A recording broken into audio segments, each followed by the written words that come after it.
नमस्कार, मी ॲडव्होकेट अथर्व मुगदुम आणि आजच्या व्हिडिओमध्ये आपण बघूया की वडिलोपार्जित मालमत्तेचं मृत्यूपत्र होऊ शकतं का? तर ह्याच्या अगोदर जे चॅनलवर आपण व्हिडिओज अपलोड केलेत वडिलोपार्जित मालमत्तेसंदर्भात, त्याच्यात मी वारंवार एकच गोष्ट सांगितली की वडिलोपार्जित मालमत्ता हिंदू सक्सेशन ॲक्टनुसार वडिलोपार्जित मालमत्तेचं हस्तांतरण करणं बेकायदेशीर आहे. वारसांच्या संमतीशिवाय वडील किंवा इतर कोणच वारसदार त्याचं हस्तांतरण करू शकत नाही. मग हा प्रश्न उपस्थितच का होतो की वडिलोपार्जित मालमत्तेचं मृत्यूपत्र करता येतं का नाही? आणि ह्याचं उत्तर काय आहे? तर ह्याचं सिंपल उत्तर आहे हो. वडिलोपार्जित मालमत्तेचं मृत्यूपत्र होऊ शकतं.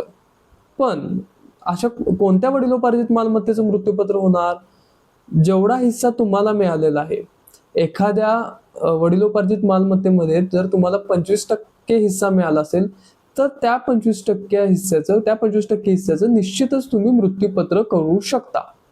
म्हणजे थोडक्यात काय, तुम्हाला वडिलोपार्जित मालमत्तेमधील जो वाटा मिळालाय, जो हिस्सा मिळालाय, त्या वाट्याचं तुम्ही निश्चितच मृत्यूपत्र करू शकता. फक्त मृत्यूपत्रच असं नाही, बक्षीसपत्र सुद्धा करू शकता.